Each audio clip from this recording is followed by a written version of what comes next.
meeting physical force with soul force. The marvelous new militancy which has engulfed the Negro community must not lead us to a distrust of all white people. For many of our white brothers, as evidenced by their presence here today, have come to realize that their destiny is tied up with our destiny.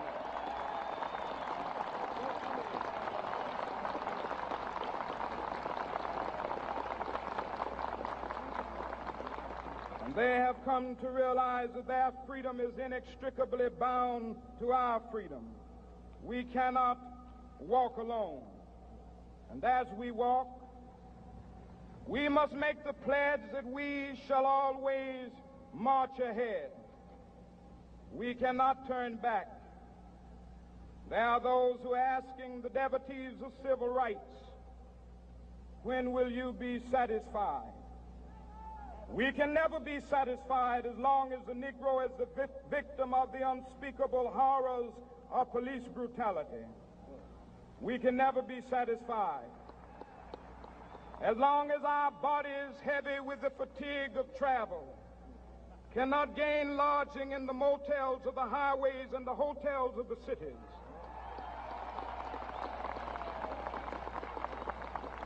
We cannot be satisfied as long as the Negro's basic mobility is from a smaller ghetto to a larger one.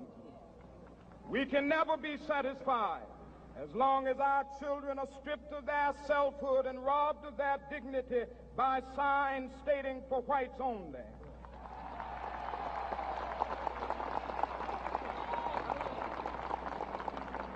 We cannot be satisfied as long as a Negro in Mississippi cannot vote and a Negro in New York believes he has nothing for which to vote.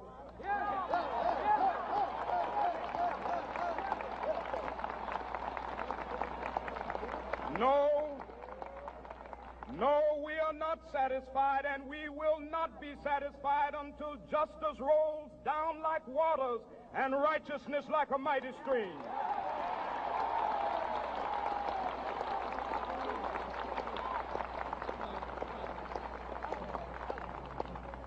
I am not unmindful that some of you have come here out of great trials and tribulation. Some of you have come fresh from narrow jail cells. Some of you have come from areas where your quest for freedom left you battered by the storms of persecution and staggered by the winds of police brutality. You have been the veterans of creative suffering. Continue to work with the faith that unearned suffering is redemptive. Go back to Mississippi. Go back to Alabama. Go back to South Carolina. Go back to Georgia. Go back to Louisiana. Go back to the slums and ghettos of our northern cities, knowing that somehow this situation can and will be changed. Let us not wallow in the valley of despair. I say to you today, my friend,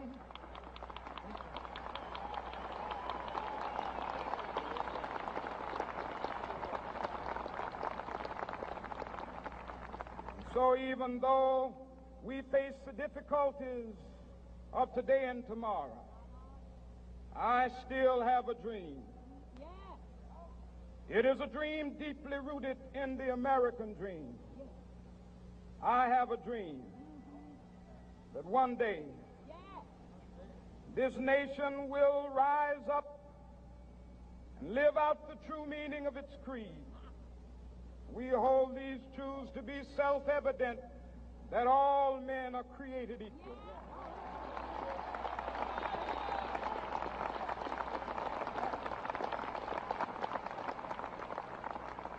I have a dream that one day on the red hills of Georgia, the sons of former slaves and the sons of former slave owners will be able to sit down together at the table of brotherhood.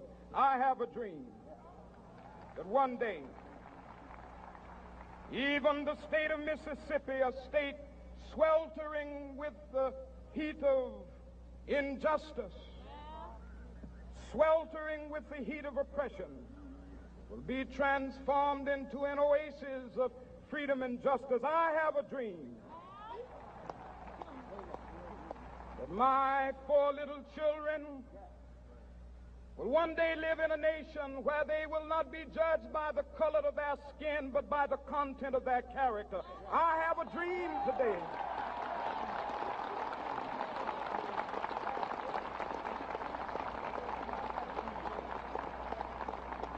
I have a dream that one day, down in Alabama, with its vicious racists, with its governor having his lips dripping with the words of interposition and nullification, one day right there in Alabama, little black boys and black girls will be able to join hands with little white boys and white girls as sisters and brothers. I have a dream today.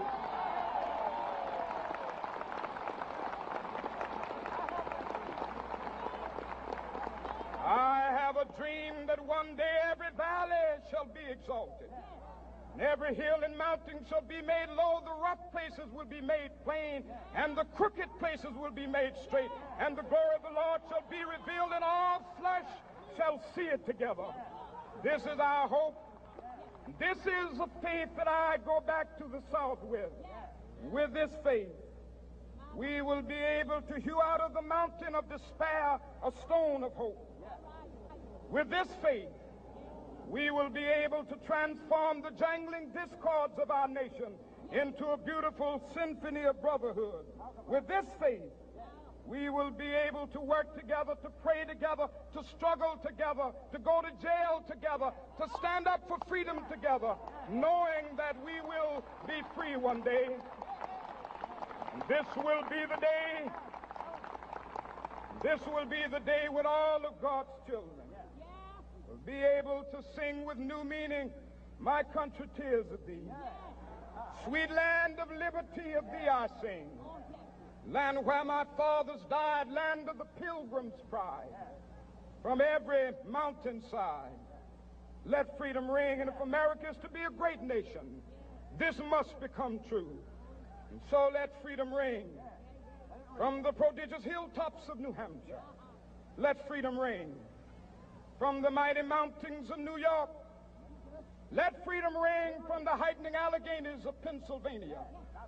Let freedom ring from the snow-capped Rockies of Colorado. Let freedom ring from the curvaceous slopes of California. But not only that, let freedom ring from Stone Mountain of Georgia. Let freedom ring from Lookout Mountain of Tennessee. Let freedom ring from every hill and molehill of Mississippi, from every mountainside. Let freedom ring, and when this happens,